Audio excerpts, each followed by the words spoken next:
जो आज हम शुरू करेंगे वो करेंगे प्रोटीन बार। ठीक है, प्रोटीन बार खा खा के फिर भी पतले नहीं हो रहे हैं। आइए बच्चों, तो आज हम शुरू करेंगे प्रोटीन टॉपिक से। बहुत मजेदार टॉपिक है यहाँ पे। अब आइए सबसे पहले से इंट्रोडक्शन से शुरू करते हैं। इंट्रोडक्शन, ये वो इंट्रोडक्शन है जो आप आसानी से बता सकते हैं। तो सबसे पहले प्रोटीन्स आर होमोपॉलीमर्स और हेट्रोपॉलीमर्स। क्या वो एक तरह के अमीनो एसिड से बने होते हैं या बहुत different type of amino acid से बने होते हैं? क्या लगता है आपको? यस बच्चों, कैसे होते हैं ये? These are heteropolymers. कैसे होते हैं बच्चों ये? दीज आर हेट्रोपॉलीमर्स, क्योंकि ये different type of amino acid से बने होते हैं। Different type of amino acid से बने होते हैं। इनका मॉलिक्यूलर वेट क्या होता है? यस, इनका मॉलिक्यूलर वेट क्या होता है? बहुत ज्यादा। तो ये अक्सर ना मसलिन क्लॉथ के ऊपर रह जाते हैं जब इनका फिल्ट्रेशन किया जाता है, तो ये ऊपर रह जाते हैं। तो ये किस फ्रैक्शन में मिलते हैं? Yes, found in which fraction? Found in dash fraction. कौन सा फ्रैक्शन? कौन सा? Retentate. Retentate is also called as acid soluble pool या acid insoluble pool. This is also called as acid insoluble pool. Retentate. ठीक है बच्चों, अब आते हैं नेक्स्ट। जो प्रोटीन्स होते हैं वो वाटर सॉल्युबल होते हैं नहीं। प्रोटीन किससे बने होते हैं? अमीनो एसिड से। लास्ट क्लास में मैम ने क्या बताया था? अमीनो एसिड्स क्या होते हैं? वाटर सॉल्युबल होते हैं। तो अमीनो एसिड से बना होता है प्रोटीन। तो प्रोटीन भी क्या हुआ मेरे प्यारे बच्चों? यहां से कनेक्ट करेंगे स्टोरी को। तो प्रोटीन्स का नेचर भी क्या होता है? Water soluble. तो कैसे होते हैं प्रोटीन्स भी हमारे? वाटर सॉल्युबल होते हैं। सिंस ये वाटर सॉल्युबल होते हैं तो क्या ये प्लाज्मा मेम्ब्रेन को क्रॉस कर सकते हैं या नहीं कर सकते? ये हमारी प्लाज्मा मेम्ब्रेन है जो कि लिपिड बाइलेयर होती है। इतना हम पढ़ चुके हैं सेल वाले चैप्टर में। तो क्या ये वाटर सॉल्युबल जो प्रोटीन है, क्या ये इसको क्रॉस कर पाएगा? नहीं कर पाएगा, क्योंकि ये हाइड्रोफोबिक है, वो हाइड्रोफिलिक है, उसे पानी से प्यार है, से पानी से नफरत है। तो इसलिए इसकी एंट्री नॉट अलाउड। तो इसलिए जितने भी हमारे प्रोटीन्स होते हैं, प्रोटीनेशियस बेस्ड हार्मोन्स होते हैं, उनका जो रिसेप्टर होता है वो कहां पे होता है? Membrane bound receptors. तो जितने भी हमारे प्रोटीनेशियस हार्मोन्स होते हैं, इनके रिसेप्टर कहां मिलते हैं मेरे प्यारे बच्चों? These are membrane bound receptor. कैसे रिसेप्टर होते हैं? मेम्ब्रेन बाउंड रिसेप्टर्स होते हैं, क्योंकि ये क्रॉस नहीं कर पाते हैं। ये सब चीजें मैं आपको ह्यूमन फिजियो के लास्ट चैप्टर में भी पूछूंगी। अगर उस टाइम पे तुम लोगों ने आंसर नहीं दिया ना, बहुत मारूंगी। देख रहे हो, सारे चैप्टर्स कनेक्ट करके पढ़ाती हूं। अब आते हैं नेक्स्ट। जब हम अपने शरीर में 1 ग्राम ऑफ प्रोटीन खाते हैं, आजकल लोग प्रोटीन बहुत काउंट करते हैं। आजकल तो रेसिपी भी इंस्टाग्राम पे आप देखेंगे, now let me tell you how you can eat 30 grams of protein in just one diet. Yes guys, just take a lot of paneer, let's take soya bean, let's take no gluten, no maida, no oven, ठीक है। तो यहाँ पे आप वही चीज मैं आपको बताने वाली हूँ कि अगर आप 1 ग्राम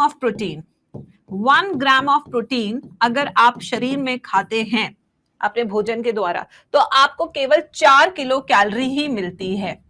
कितने किलो कैलोरी मिलती है? 4 किलो कैलोरी। ठीक है। अब प्रोटीन खाना क्यों ज्यादा जरूरी है कार्ब से? क्योंकि कार्ब जो है हमारे शरीर में स्टोर हो जाता है, जबकि प्रोटीन ज्यादा building blocks of the body. ये क्या होते हैं बच्चों? Building blocks of the body. कैसे होते हैं ये हमारे? Building blocks of body. जैसे कि आपको पता है मस्कल बनाने वाले जो हमें शरीर में देखने को मिलते हैं on the basis of structure. Yes, on the basis of structure. Structure के बेसिस पे हमारे पास कितने टाइप के प्रोटीन है बच्चों? 4 तरह के। कितने? 4 तरह के। ठीक है। अब देखिए कैसे बॉडी बनाएंगे। बेटा वो आप एमबीबीएस के बाद बताइए ना। एमबीबीएस के बाद आप लोगों ने क्या करना है? अपनी कॉलेज लाइफ दिखानी है, आपने अपना डेली जिम दिखाना है और लोगों को मोटिवेट करना है। This is how you can earn money. जैसे कि आजकल आप देखे होंगे, हाय एक माइक ले लेते छोटा सा। हाय हाय एवरीवन, दिस जिम जाना बहुत जरूरी है, देखिए बॉडी। अभी क्यों कर रहे हो सब? अभी से पढ़ाई पे ध्यान लगाओ गधो, आ जाओ। तो पहला स्ट्रक्चर कौन सा बेटा? देखो स्टेप बाय स्टेप सीखते हैं। तो पहला स्ट्रक्चर बहुत शानदार है, बहुत आसान है, बिल्कुल सीधा है, जैसे नैन्सी अपने पहले रिलेशनशिप में थी, सीधा, उसे कुछ नहीं पता कि क्या होता है। ठीक है, चलिए तो यहां पे बनाते हैं, जैसे ये एक अमीनो एसिड, ये दूसरा अमीनो एसिड, तीसरा अमीनो एसिड, चौथा, पांचवा, छठा, सातवां, आठवां, नौवां, 10वां। So this is a chain of amino acid. क्या है बच्चों? ये चेन ऑफ अमीनो एसिड। एक तरफ पे एन टर्मिनल है क्योंकि अमीनो ग्रुप है, और एक तरफ क्या है? सी टर्मिनल है। अब मैं आपसे पूछती हूँ कि बेटा मैं काउंटिंग कहां से शुरू करूं? ठीक है, कहां से हम काउंटिंग शुरू करें? तो आइए देखते हैं इधर। जब भी एन टर्मिनल होगा, एन टर्मिनल के पास वाला अमीनो एसिड क्या होगा? हमेशा फर्स्ट अमीनो एसिड होगा। क्या होगा? हमेशा फर्स्ट अमीनो एसिड। तो काउंटिंग हमेशा एन से शुरू होगी। नया बकरा, ठीक है, और ये क्या है? कट गया बकरा। यस, ये है नया बकरा, ये है कट गया बकरा। तो नया आएगा तभी ना कटेगा। यस बच्चों, तो कैसे याद रखेंगे? हमेशा एन टर्मिनल वाला जो नया है वो हमेशा फर्स्ट होएगा, ठीक है, और जो सी वाला होगा वो हमेशा लास्ट अमीनो एसिड होगा चेन का। तो this is how a structure looks like. और इन सब अमीनो एसिड के बीच में कौन सी बॉन्ड, एक बार जल्दी से बताएंगे बच्चे चैट बॉक्स में। यस, जल्दी से बताएंगे सब चैट बॉक्स में। कौन सी बॉन्ड प्रेजेंट होगी हर अमीनो एसिड के बीच में? Peptide bond. Very good, very good. ये भी पेप्टाइड बॉन्ड है, ये भी, ये सारी पेप्टाइड बॉन्ड है जो आपके अमीनो एसिड्स के बीच में प्रेजेंट है, जो कि बहुत ही स्ट्रॉन्ग बॉन्ड है क्योंकि एक तरह की कोवलेंट बॉन्ड है। ठीक है, तो अब इस स्ट्रक्चर से क्या क्या पता चलता है? चलिए आइए, मैं पॉइंटर्स लिखती हूं, आप खुद बताने की कोशिश कीजिएगा, बहुत आसान है बच्चों। ठीक है, ये देखिए, पहला, dash is the first amino acid of the chain. बताने की कोशिश कीजिए answer. Dash is the first amino acid of chain. कौन सा कंसिडर किया जाता है पहला amino acid of the chain which is closer to, अब गधो, वो कोडोन है, वो कोडोन होता है, एन टर्मिनल वाला होता है। ये देखो, ये ट्रांसलेशन पढ़ रहे हैं, ये क्लास 12th में जा चुके हैं। N terminal amino acid is the first amino acid of the chain. Dash is the last amino acid of the chain.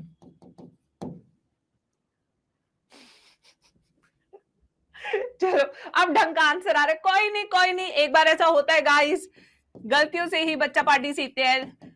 C terminal amino acid is considered as the last amino acid of the chain. ठीक है, अभी इसका मैं एक question भी कराऊंगी आप लोगों को, पहले मैं इसे पढ़ा देती हूँ ना। Next, all the amino acids are joined through dash bond. कौन सी बॉन्ड? ऐसे याद होगा, बायोमोलिक्यूल्स गाइस, पेप्टाइड बॉन्ड। कौन सी बॉन्ड? Peptide bond. ठीक है, next, this primary structure of protein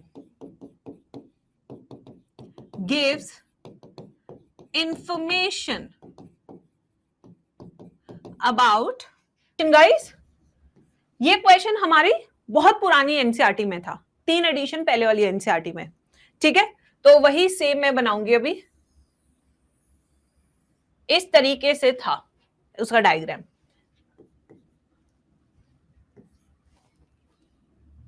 okay,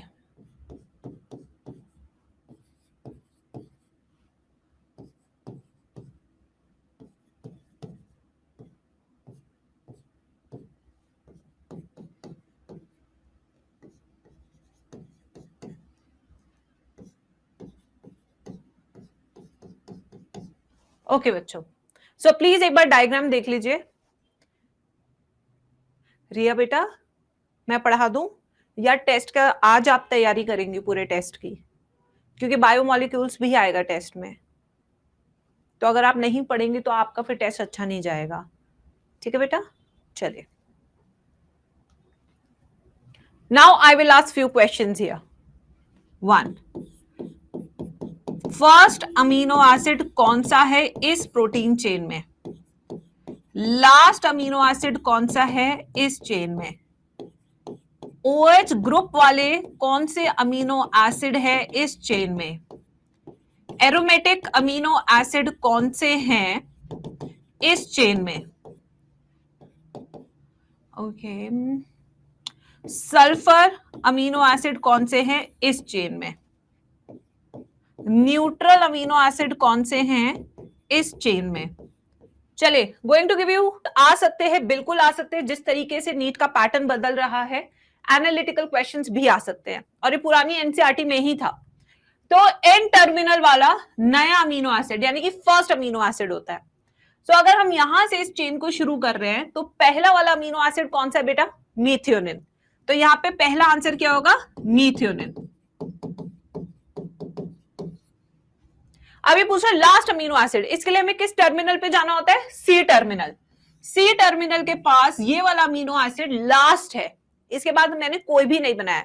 so this is going to be the simplest non optical activity वाला glycine. Glycine. अभी पूछ रहे इस चेन में ऐसे अमीनो एसिड से बताओ जिनके पास OH ग्रुप है। तो OH ग्रुप एक होता है थ्रियोनीन के पास और एक होता है सीरीन के पास। ये हो गया सीरीन और ये हो गया थ्रियोनीन। ठीक है, फिर पूछ रहे हैं एरोमेटिक अमीनो एसिड वाला, यानी जिसके पास बेंजीन रिंग है। तो यहां पे ये होगा हमारा टायरोसिन। ये कौन सा हमारा? Tyrosine. Sulphur containing amino acid, इस सब में सल्फर कंटेनिंग अमीनो एसिड कौन सा है? मीथियोनिन। मीथियोनिन। न्यूट्रल अमीनो एसिड, जो न्यूट्रल है, ना बहुत एसिडिक है ना बहुत बेसिक है, न्यूट्रल है इनकी लाइफ। एक होगा ल्यूसीन, वैलीन, बस दो ही हैं, वैलीन एंड ल्यूसीन। कैसा लगा क्वेश्चन गाइस? देखिए इस वाले स्ट्रक्चर से आपको सब चीजें पता लग गई कि कौन सा अमीनो एसिड है, क्या पोजीशन है। ठीक है, इससे क्या होते हैं? कॉन्सेप्ट क्लियर हो जाते हैं एक एक क्वेश्चन से सब बच्चों के। अब आते हैं नेक्स्ट पे, glycine, GL wise glycine, GL wise glycine. ठीक है, अब आते हैं नेक्स्ट। अच्छा, न्यूट्रल में, हाँ न्यूट्रल में ग्लाइसिन भी आएगा। Yes, glycine, alanine, valine, leucine, isoleucine. Yes, चलिए अब आते हैं नेक्स्ट पे, that is our secondary structures. सब बच्चे हेडिंग लिखेंगे कॉपी में। Now we will do secondary structures of protein. Secondary, जब भी आप सेकेंडरी नाम देखेंगे तो सेकेंडरी से सेकेंड यानी कि दो, एक तो पेप्टाइड बॉन्ड है ही, दूसरी जो बॉन्ड यहां पे इंट्रोड्यूस हो रही है वो कौन सी? आपकी हाइड्रोजन बॉन्ड। कौन सी इंट्रोड्यूस हो रही है बच्चों? Hydrogen bond. तो यानी कि अब आपके पास स्ट्रक्चर में सिर्फ पेप्टाइड बॉन्ड नहीं है, बल्कि आपके पास एक और बॉन्ड है जिसका नाम है hydrogen bond. So secondary structure, second, second माने दो, यानी कि दो तरह की बॉन्ड्स के बारे में बात करेंगे हम यहां पे। तो यहां पे भी दो तरह के स्ट्रक्चर्स होते हैं। एक होता है alpha helix form of protein. Helix का मतलब क्या होता है? स्टेयर केस की तरह ये घूमा हुआ होता है। ठीक है, वो रिबन वाले भैया नहीं होते, ऐसे वो होता है रिबन, फिर उसको ऐसे बीच में से कट करते हैं, फिर ऐसे करते हैं तो वो ऐसा घूम जाता है, टिक टिक टिक टिक टिक। अरे कर्ली हेयर, हाँ हाँ वैसा ही बिल्कुल। तो ये इस तरीके का हेलिकल फॉर्म होता है, ऐसा बिल्कुल कर्ली बालों की तरह, अगर आपने कभी देखे हो तो। ठीक है, एक होगा एन टर्मिनल, एक होगा सी टर्मिनल। सब अमीनो एसिड्स के बीच में कौन सी बॉन्ड है? Peptide bond. कौन सी बॉन्ड है सब अमीनो एसिड्स के बीच में? Peptide bond. ये देखिए पेप्टाइड बॉन्ड है सबके बीच में। बट आप कहेंगे फिर एक्स्ट्रा क्या है? एक्स्ट्रा क्या है बच्चों? Hydrogen bond. एक्स्ट्रा स्टेबिलिटी के लिए इनके बीच में हाइड्रोजन बॉन्ड्स भी होती हैं। ये देखो, ये देखो एक्स्ट्रा, जो इसे स्टेबल करता है, इसे कर्ली बनाए रखता है। तो यहां पे दो तरह की बॉन्ड है, एक तो है पेप्टाइड बॉन्ड और दूसरी जो बॉन्ड देखने को मिल रही है वो है हमारी intra polypeptide. Intra means within, polypeptide hydrogen bond जो स्ट्रक्चर को हेलिकल स्टेबल बनाएगी। इसका एग्जाम्पल के keratin, the keratin protein that you find in our hair, you find in our nails, hooves, horns। ये देखो जैसे कि ये बाल है, इस बाल को अगर आप ऐसे सीधा खींचेंगे ऐसे, ये कर्ली हो जाएगा नीचे से। अभी दिखा देती हूँ। ये देखो, पता नहीं दिख रहा है नहीं दिख रहा है तुम्हें, इतना पतला है। ऐसे करो, ये देखो पूरा, देखो ये देखो हेलिकल बन गया पूरा। आपने करके देख लो यार, बालों को ऐसे तेज से खींच दो नीचे की तरफ, पूरा घूम जाएगा, पूरा घूम जाएगा। अब लड़के तो कैसे ही करेंगे, बेचारों के बाल 30 साल की उम्र के बाद वैसे भी नहीं रहते हैं। अब आते हैं दूसरा form of secondary structure, that is called as beta pleated.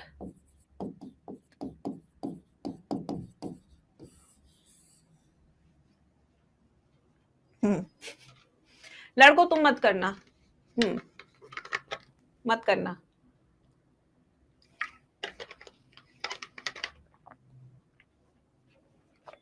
वैसे ही 30 साल के बाद बाल चले ही जाते हैं, इससे पहले शादी वादी भी कर लेना, फिर शादी भी नहीं होती भाई।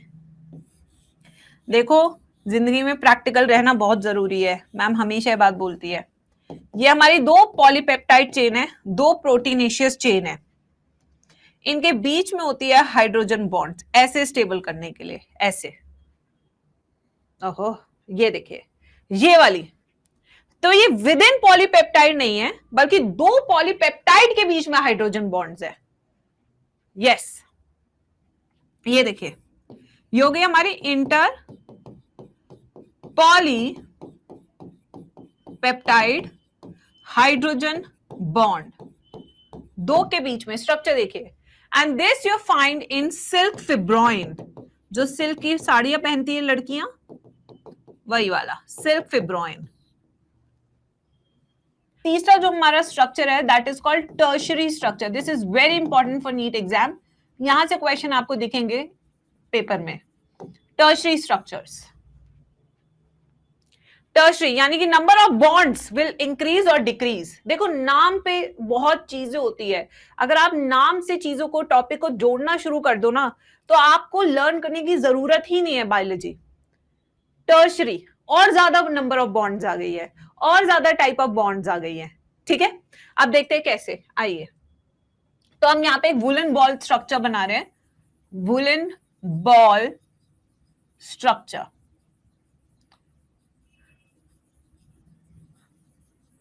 ये देखिए, the life of NEET aspirant. एक है इसका एन टर्मिनल, एक है इसका सी टर्मिनल, और इसी बीच में इनके पास एक्टिव साइट्स भी होती है कि मोटिवेशन मिलेगा तो काम करेंगे। सो ये है इनकी एक्टिव साइट्स। ये देखो, जहां पे सबस्ट्रेट जुड़ेगा तब ये जाके एंजाइम काम करेगा,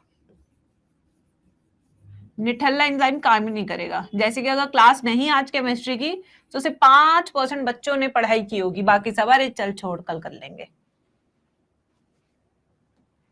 Looks like, the structure looks like a woolen ball. Woolen ball. This structure is necessary for biological activities. इतना तो चाहिए biological activities के लिए, necessary for biological activities। क्यों ये सबसे स्टेबल है? This is the most stable form, most stable form of protein. अब सवाल उठता है वाई भाई, ठीक है चलो। इसलिए क्योंकि इसके पास बहुत अलग अलग तरह की बॉन्ड्स है।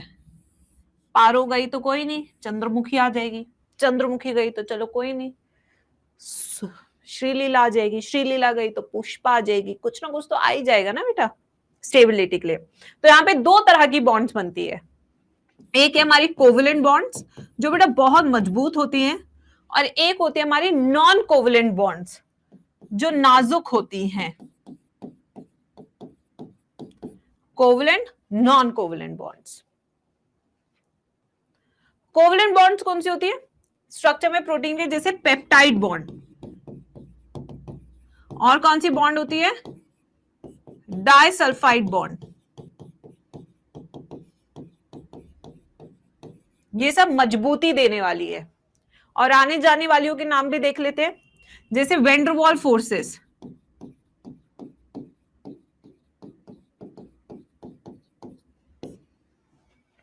Hydrogen bond,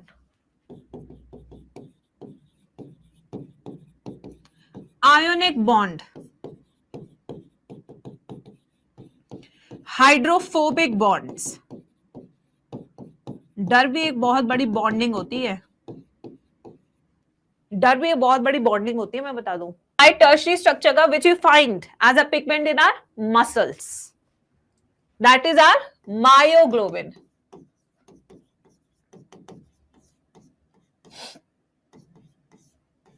Myoglobin. This is a pigment we find in our muscles.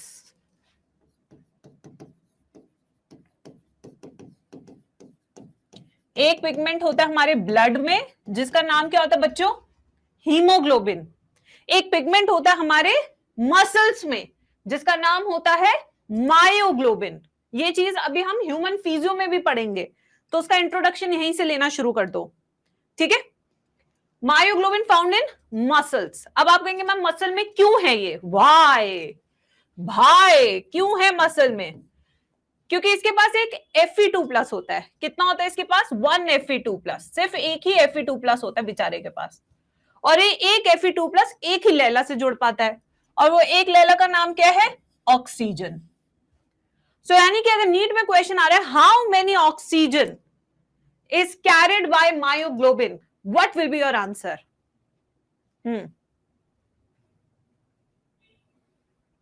One molecule.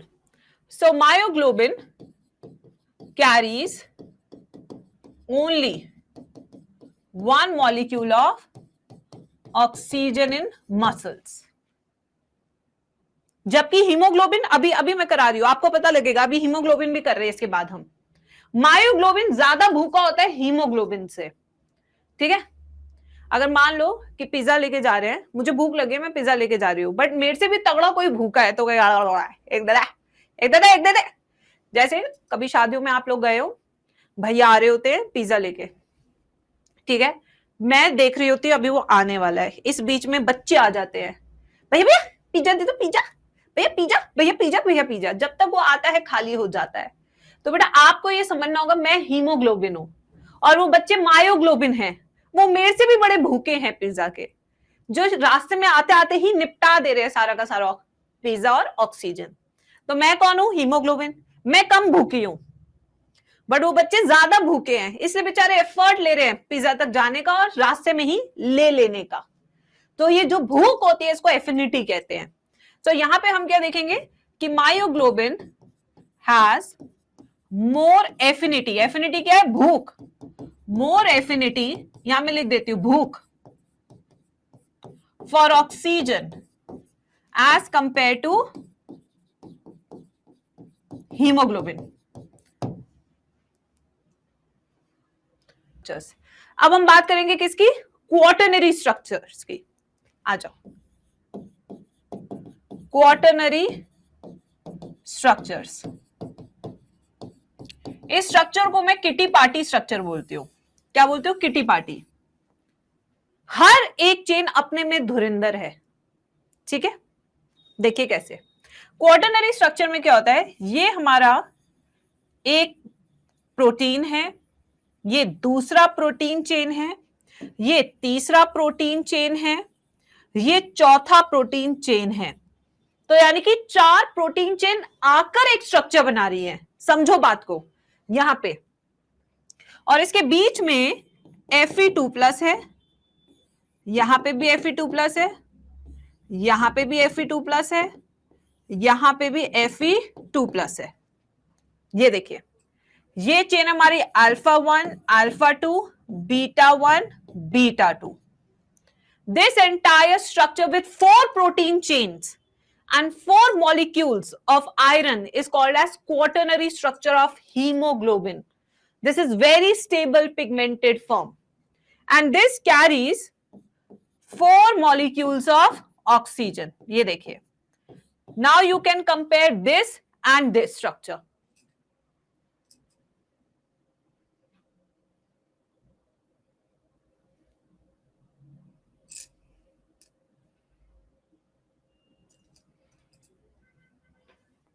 So structure कैसे बच्चों?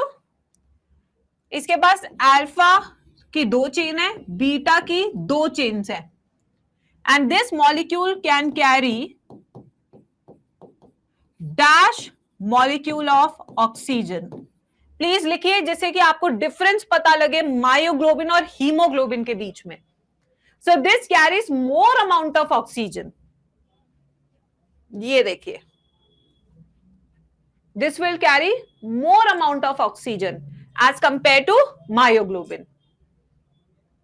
चीजें हैं जो आपको हेल्प कर सकती है, जैसे हमारी बैचेस डिटेल्ड सिलेबस के लिए महा प्रैक्टिस कॉम्बो, जिसमें DPP, PYQ, mock test paper सब कुछ है, टेस्ट सीरीज, सारे लेवल की प्रैक्टिस हो जाएगी, चाहे मीडियम लेवल के क्वेश्चंस हो, हाई लेवल के क्वेश्चंस हो, या स्टेटमेंट बेस्ड क्वेश्चन हो, असर्शन रीजन हो, मैच द फॉलोइंग हो, कुछ भी तरह के क्वेश्चन हो। एनबीटीएस टेस्ट सीरीज जो आपको full syllabus mock test paper देगी, एंड हमारा बैच है विक्ट्री बैच जो आपको रिवीजन में भी हेल्प करेगा। तो ये सारे बैचेस अभी अल्ट्रा डिस्काउंट पे, जैसे आप देख सकते हैं, कोड आप देख सकते हैं, फोन नंबर आप देख सकते हैं, लिंक्स आपको डिस्क्रिप्शन बॉक्स में मिल जाएंगे। ठीक है, तो आज ही इनको ले लीजिए।